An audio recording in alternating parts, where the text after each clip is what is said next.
Bonjour chers auditeurs, c'est All India Radio Delhi. Vous êtes à l'écoute du service français de All India Radio.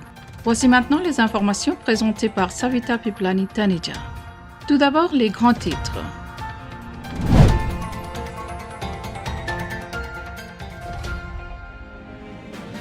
Les États-Unis se rendent aujourd'hui aux urnes pour élire un nouveau président.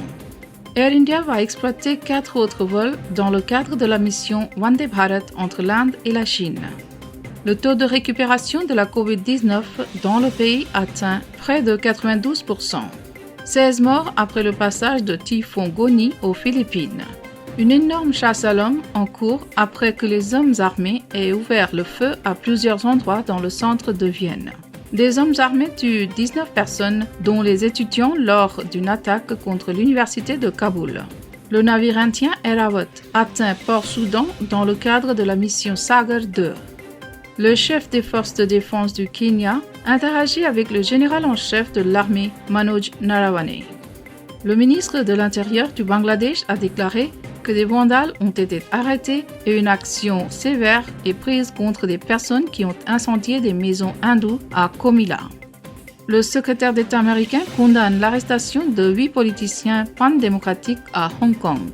Le nombre de morts s'élève à 81 dans le séisme en Turquie et les efforts de sauvetage se poursuivent. Chers amis, c'était les grands titres. Voici maintenant les nouvelles en détail. Les États-Unis se rendent aujourd'hui aux urnes pour élire un nouveau président. Les deux candidats, le président Donald Trump et Joe Biden, ont fait leurs derniers efforts hier pour courtiser les électeurs. Trump a fait campagne dans le Michigan, l'Iowa, la Caroline du Nord, la Géorgie et la Floride. Biden a organisé plusieurs événements à Philadelphie alors qu'il cherchait à gagner la Pennsylvanie. Près de 9,2 millions d'Américains ont déjà voté, ce qui pourrait prendre des jours ou des semaines pour être compté dans certains États. Un gagnant pourrait ne pas être déclaré dans les heures qui suivront la clôture du scrutin ce soir. Air India va exploiter 4 autres vols dans le cadre de la mission Vande Bharat entre l'Inde et la Chine. Ces vols seront opérés au départ de Delhi les 13, 20 et le 27 novembre et aussi le 4 décembre. L'ambassade indienne, dans une notification, a déclaré que les ressortissants indiens, les titulaires de la carte OCI éligibles qui souhaitent se rendre à Delhi doivent s'inscrire auprès de l'ambassade indienne ou des consulats indiens selon la juridiction. Ceux qui se sont inscrits plus tôt pour le repatriement mais qui n'ont pas pu voyager par les précédents vols de la mission Vande Bharat sont tenus de se réinscrire. Les citoyens indiens désireux de retourner en Chine continentale peuvent également profiter de ces vols. Le taux de récupération de la COVID-19 dans le pays atteint près de 92%. Le gouvernement a déclaré aujourd'hui que le taux de récupération de la COVID-19 dans le pays avait atteint près de 92%. Au cours des dernières 24 heures, plus de 58 000 patients souffrant de la COVID se sont récupérés. Le ministère de la Santé a déclaré que le nombre total de guérisons est passé à plus de 7,6 millions. La charge de travail réelle ne représente actuellement que 6,55% du total des cas positifs. Actuellement, le nombre total des cas actifs dans le pays est de 541 000. Au cours des dernières 24 heures, 38 310 nouveaux cas ont été signalés, portant le nombre total de ces cas positifs dans le pays à plus de 8,2 millions. Le ministère a déclaré que la mise en œuvre efficace de l'approche stratégique et graduée de tester, suivre et traiter a mené à des taux de récupération plus élevés et à une réduction de décès. Actuellement, le taux de létalité en Inde est de 1,49%, ce qui est l'un des plus bas au monde. Au cours des dernières 24 heures, 490 décès ont été signalés, portant le bilan à 123 097. 16 personnes sont mortes après le passage de typhon Goni aux Philippines. Au moins 16 personnes sont mortes et 3 autres sont portées disparues aux Philippines lorsque le typhon Goni a frappé les Philippines. Le super typhon Goni s'est affaibli après avoir traversé la partie sud de l'île principale des Philippines, Luzon. Le bureau météorologique a rétrogradé Goni dans la catégorie typhon avec des vents et des rafales soutenus à 215 km/h jusqu'à 290 km/h après avoir touché terre à 2 endroits dans la région de Bicol. Goni fait partie des typhons les plus violents à avoir frappé les Philippines depuis Haiyan, qui a tué plus de 6 300 personnes en 2013. À Vienne, une énorme chasse à l'homme est en cours après que les hommes armés ont ouvert le feu à plusieurs endroits dans le centre de Vienne, tuant 2 personnes et en blessant plusieurs. L'un des hommes armés a été abattu par la police qui a déclaré qu'il chassait au moins un autre agresseur toujours en liberté. Les attaques dans 6 endroits, dont près d'une synagogue dans le centre de la ville, ont été menées par plusieurs suspects armés de fusils, a indiqué la police hier soir. La fusillade a commencé quelques heures seulement avant que l'Autriche ne réimpose un confinement en raison du virus corona, les gens dans les bars et les restaurants profitant d'une dernière nuit de liberté relative. Le Premier ministre Narendra Modi a déclaré aujourd'hui qu'il était profondément choqué et attristé par les attaques terroristes ignobles de Vienne. En Afghanistan, 19 personnes, dont des étudiants, ont été tuées et 22 autres blessées lorsque des hommes armés ont pris d'assaut l'université de Kaboul hier. Les autorités ont déclaré que les forces de sécurité afghanes ont abattu les hommes armés. Le porte-parole du ministère de l'Intérieur, Tariq Aryan, a déclaré que l'un des assaillants avait fait exploser des explosifs et il a dit que l'attaque a commencé à peu près au moment où les officiels du gouvernement devaient arriver sur le campus pour l'ouverture d'un salon du livre iranien. L'assaut contre l'université de Kaboul est survenu environ une semaine après une attaque dévastatrice contre un centre éducatif de la ville qui a tué plus de 40 étudiants. Les talibans ont nié toute implication et condamné l'attaque. Le groupe État islamique a ciblé les centres éducatifs en Afghanistan ces dernières années. Le Premier ministre Narendra Modi a fermement condamné l'attaque terroriste lâche contre l'université de Kaboul. Dans un tweet, M. Modi a écrit que nos prières vont aux familles des victimes et des blessés. Le Premier ministre a déclaré que l'Inde continuera d'appuyer la lutte courageuse de l'Afghanistan contre le terrorisme. Le navire indien Airavot atteint Port-Soudan dans le cadre de la mission Sagar 2. Le gouvernement indien fournit une assistance aux pays étrangers amis pour surmonter les calamités naturelles et la pandémie de Covid-19 et vers les pays, le navire indien Airavot transporte un envoi de 100 tonnes d'aide alimentaire pour le peuple soudanais. La mission Sagar 2 fait suite à la première mission Sagar entreprise en mai et juin 2020, au cours de laquelle l'Inde a fourni de la nourriture et des médicaments aux Maldives, à Maurice, aux Seychelles, à Madagascar et aux Comores. Dans le cadre de la mission Sagar 2, le navire indien Airavot fournit une aide alimentaire au Soudan du Sud, à Djibouti et à Érythrée. Le chef des forces de défense du Kenya, le général Robert Kibochi, qui effectue une visite de 5 jours en Inde depuis hier, s'est entretenu avec le chef d'état-major de l'armée, le général Manoj Naravane, et a discuté des aspects de la coopération bilatérale en matière de défense.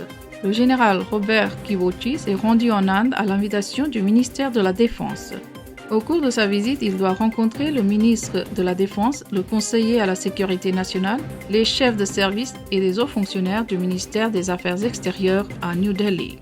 Le ministre de l'Intérieur du Bangladesh a déclaré que des vandales ont été arrêtés. Une action sévère est prise contre des personnes qui ont incendié des maisons hindoues à Comilla. Le ministre de l'Intérieur du Bangladesh, Asaduzzaman Khan Kamal, a déclaré lundi que le gouvernement avait émis des ordres pour une action sévère contre les personnes qui ont vandalisé et incendié dimanche les maisons de la communauté hindoue minoritaire du district de Comilla en raison d'une publication présumée dérogatoire à l'islam sur Facebook. Le ministre a déclaré que des ordres avaient été émis pour arrêter tous les suspects et engager des poursuites judiciaires contre les personnes impliquées, a rapporté l'agence de presse officielle BSS. Le ministre de l'Intérieur, M. Kamal, a en outre déclaré que plusieurs suspects avaient été arrêtés pour vandalisme. Il a déclaré que des forces de police supplémentaires avaient été déployées dans la zone touchée pour assurer la sécurité de la population. Le secrétaire d'État américain condamne l'arrestation de 8 politiciens pan-démocratiques à Hong Kong. Le secrétaire d'État américain Mike Pompeo a déclaré que l'arrestation des 8 législateurs à Hong Kong était un abus manifeste de l'application de la loi à des fins politiques. Tout en condamnant l'incident, M. Pompeo a également déclaré que les tentatives du gouvernement de Hong Kong pour étouffer la dissidence sont des exemples flagrants de sa complicité continue avec le Parti communiste chinois autoritaire. Il a déclaré que les États-Unis condamnaient fermement les arrestations de 8 politiciens pan-démocratiques à Hong Kong, dont 5 membres en exercice du Conseil législatif. L'arrestation de ces législateurs 6 mois après l'incident en question est un abus manifeste des forces de l'ordre à des fins politiques. M. Pompeo a ajouté que l'harcèlement et l'intimidation du gouvernement de Hong Kong, des représentants pro-démocratie et les tentatives d'étouffer la dissidence sont des exemples flagrants de la complicité continue avec le Parti communiste chinois autoritaire qui cherche à démanteler l'autonomie promise de Hong Kong et à éviscérer le respect des droits de l'homme. Le nombre de morts s'élève à 81 dans le séisme en Turquie et les efforts de sauvetage se poursuivent. Les efforts de sauvetage se sont poursuivis hier dans la ville turque d'Izmir, dans l'ouest de la Turquie, ont indiqué les autorités, alors que le nombre de morts du puissant tremblement de terre de vendredi dans la région de la mer Égée est passé à 81.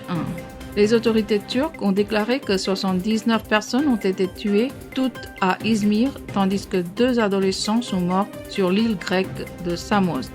Plus de 3500 tentes et 13 000 lits ont été fournis pour fournir un abri temporaire selon l'autorité turque en cas de catastrophe et d'urgence, qui a déclaré que 962 personnes avaient été blessées lors du tremblement de terre de vendredi.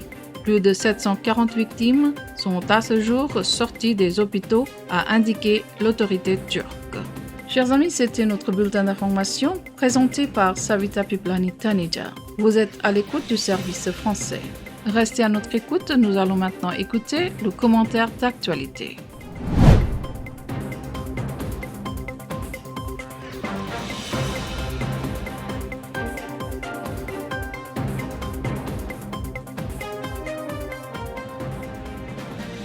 C'est All India Radio Delhi.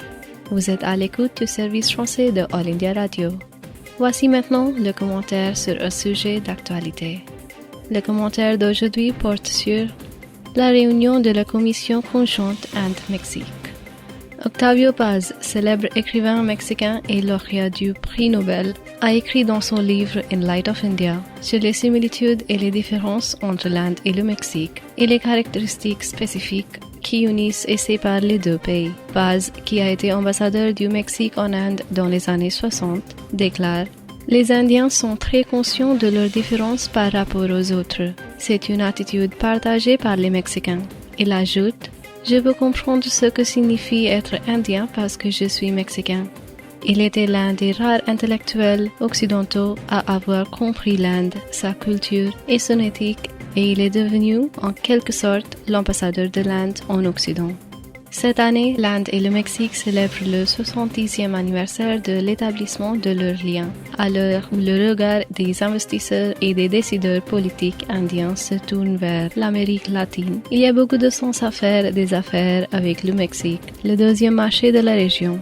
C'est dans ce contexte que la 8e réunion de la Commission mixte Inde-Mexique, tenue le 29 octobre 2020 par vidéoconférence, doit être comprise. La réunion était co-présidée par le ministre des Affaires extérieures, M. S. Jaishankar, et son homologue mexicain, M. Marcelo Ebrard. Le volume du commerce bilatéral a atteint 10 milliards de dollars lors du dernier exercice fiscal et, comme le dit l'ambassadeur du Mexique en Inde, M. Federico Salas, le Mexique est le premier partenaire commercial de l'Inde dans la région d'Amérique latine. L'Inde est également devenue l'un des 10 principaux partenaires commerciaux du Mexique. Les deux pays ont exprimé leur satisfaction face à la croissance du commerce bilatéral et des relations commerciales. Heureusement, les deux pays travaillent ensemble pour élever leurs liens d'un partenariat privilégié à un partenariat stratégique. Un aspect positif des relations indo-mexicaines a été les réunions régulières des mécanismes bilatéraux interactifs qui comprennent une commission mixte et un groupe de haut niveau sur le commerce, l'investissement et la coopération économique.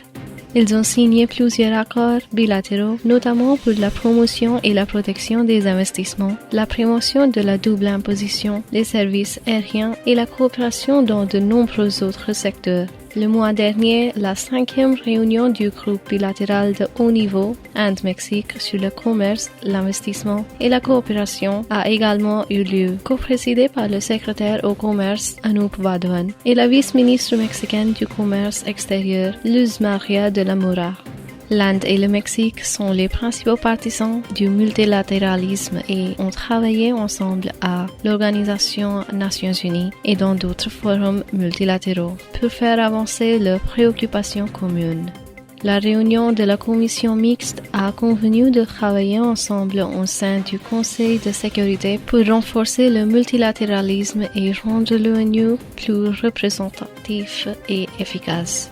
Les liens indo-mexicains couvrent désormais un large éventail de questions allant de l'agriculture, de la santé, de la science et de la technologie à l'énergie, à l'éducation culturelle et ainsi de suite. Les entreprises indiennes ont commencé à faire des investissements importants dans les logiciels, les produits pharmaceutiques, entre autres.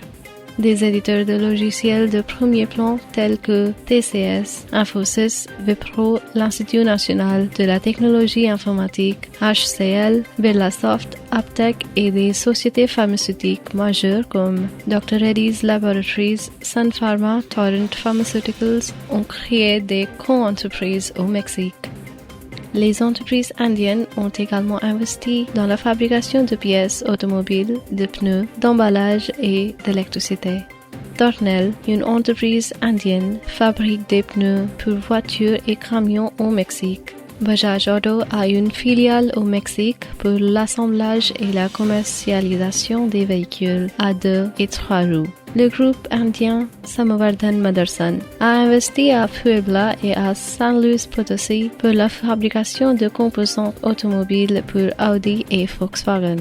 Des entreprises mexicaines comme Omex, Holec GE, Cinepolis, Cemex, Nemac, Softec, Metalsa et bien d'autres ont investi en Inde. Aujourd'hui, l'Inde et le Mexique ont commencé à se brouiller mutuellement.